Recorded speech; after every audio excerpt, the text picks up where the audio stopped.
நண்பு சுவிசேஷ ஜெபக்குழுவின் சார்பாக உங்கள் அனைவருக்கும் அன்பின் வாழ்த்துக்கள். இன்றைய நாளுக்கான வசனம் ஏசாயா 48 அதிகாரம் 17 வசனம். இஸ்ரவேலின் பரிசுத்தராய் இருக்கிற உன் மீட்பரான கர்த்தர் சொல்லுகிறதாவது, பிரயோஜனமாய் இருக்கிறதை நான் உனக்கு போதித்து நீ நடக்க வேண்டிய வழியிலே உன்னை நடத்துகிற உன் தேவனாகிய கர்த்தர் நானே. கர்த்தர் இஸ்ரவேலுக்கு கொடுத்த வாக்குத்தத்தம் இந்த வசனம். நமக்கு பெஸ்ட் என்ன என்பதை ஆண்டவர் தான் அறிந்து வைத்திருக்கிறார். அதனாலதான் ஆண்டவர் சொல்றாரு, பிரயோஜனமானவைகளை நான் உனக்கு போதித்து நீ நடக்க வேண்டிய வழியிலே உன்னை நடத்துகிற உன் தேவனாகிய கர்த்தர் நானே. எப்பயுமே ஆண்டவர் நம்மளுக்கு கெட்டதுல நம்மளை நடத்தவும் மாட்டாரு. ஏன்னா வேதம் சொல்லுகிறது, அவருடைய நாமத்து நிமித்தம் நம்மளை நீதியின் பாதைகளில் அவர் நடத்துகிறவர். அதோட மாத்திரமல்ல, சங்கீதம் 32:8 வசனத்துல சொல்லியிருக்கு, நான் உனக்கு போதித்து நீ நடக்க வேண்டிய வழியிலே உன்னை நடத்துவேன், உன்மேல் என் கண்ணை வைத்து உனக்கு ஆலோசனை சொல்லுவேன்னு சொல்லியும் கர்த்தர் நமக்கு வாக்கு பண்ணியிருக்கிறார். அதனால அவர் எதை செய்தாலும் நம்மளுக்கு பெஸ்டானதை செய்வாரு. எந்த வழியில நம்மளை கூட்டிட்டு போனாலும் நம்ம கண்ணை மூடிட்டு அவருடைய பாதையில நம்ம அழகா என்ன பண்ணலாம், போகலாம்.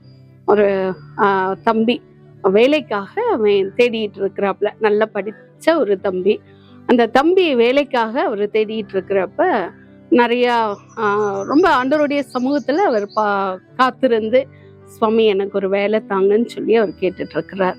ஆனா ஒரு நாள் நல்ல ஒரு கம்பெனில இருந்து ஒரு இன்டர்வியூ வந்திருக்கு. அந்த இன்டர்வியூக்கு அப்ளை பண்ணிட்டு அன்னைக்கு நைட்டு ஆல் நைட் ப்ரேயர் அந்த மாதிரிப்பட்ட இதில் எல்லாம் அட்டன் பண்ணிட்டு, இசப்பா நாளைக்கு எனக்கு எப்படி ஆகிலும் எனக்கு அந்த வேலை கிடைக்கட்டும் சுவாமின்னு சொல்லிட்டு அவர் ரொம்ப ப்ரேயர் பண்ணிட்டு போயிருக்கிறார்.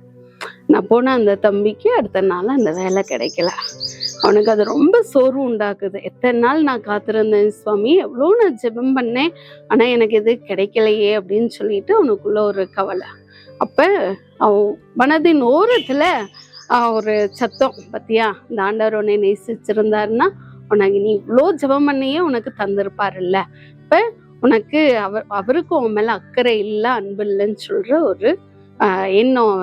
இந்த சத்தம் கேட்கும் போது அவருக்கு ஒரு தவறான எண்ணமும் வருது. ஆனாலும் அந்த தவறான எண்ணத்துக்கு தன்னை ஒப்புக்கூடாதவாறு தேவன் அவனை பாதுகாத்து கொண்டார். அடுத்த ஒரு 2 நாள்ல இல்லாட்டினா அடுத்த ஒரு வாரத்துல அவருக்கு நல்ல ஒரு கம்பெனில இருந்து ஒரு இன்டர்வியூ வந்திருக்கு. ஆனா அதுக்கு அப்படிப்பட்ட ஒரு ஜெப ஆயத்தம் இல்லை. ஏன்னா ரொம்ப சோர்ந்து போகிற மகனாக அவன் ஜெபம் பண்ணிட்டு, இசப்பா இந்த இதுல எனக்கு உதவி செய்யுங்கன்னு சொல்லிட்டு அவன் போயிருக்கிறான். அங்க போனா அங்குள்ள மேனேஜர் அவனை பார்த்து சொன்னாப்லையா, தம்பி உன் ரெஸ்யூமை பார்த்துட்டு உனக்காகவே இந்த வேலை உனக்காகவே ரிசர்வ் பண்ணி வச்சிருக்கு, இப்பயே நீ என்ன பண்ணிடலாம், ஜாயின் பண்ணிடலாம், நீ வீட்டுக்கு போய் சேர்ந்த உடனே உனக்கு அப்பாயின்மெண்ட் லெட்டர் எல்லாமே வந்துடும் அப்படின்னு சொல்லி அனுப்பி வச்சிருக்கிறார். அதே மாதிரி தம்பி அங்கே போயிட்டு தன்னுடைய லேப்டாப் ஓப்பன் பண்ணி பார்க்குறப்ப அந்த கம்பெனியில இருந்து அந்த பெனிஃபிட்ஸை காட்டிலும் இதில் டபுள் மடங்கு எல்லாமே உனக்கு கிடைச்சிருக்கு. அந்த மாதிரியாக தேவன் அவனுக்கு பெஸ்டானதை அவருக்கு செய்திருக்கிறார். நம்மளுக்கும் பல நேரங்கள்ல இது என்ன எனக்கு இப்படி நான் இவ்வளோ கேட்குறேன் ஆனால் எனக்கு ஆண்டவர் செய்யவே மாட்டேன்றாரு அப்படின்னு சொல்ற ஒரு எண்ணம் எல்லாம் நமக்கு தோணலாம். ஆனாலும் ஆண்டவர் நம்மளுக்கு பெஸ்டானதை தான் அவர் செய்வாரு, பெஸ்டானதை தருவாரு. அவரை நம்பி நம்ம கண்ணை மூடி அவருடைய பாதையில நம்ம நடக்கும்போது அவர் நம்மளை ஒருபோதும் கைவிட மாட்டாரு, நம்மளை ஆசீர்வதிப்பார். இன்னொரு முறையாக நம்ம இந்த வசனத்தை சொல்லுவோம், பிரயோஜனமாய் இருக்கிறதை உனக்கு போதித்து நீ நடக்க வேண்டிய வழியிலே உன்னை நடத்துகிற உன் தேவனாகிய கர்த்தர் நானே. ஜெபிப்போம்.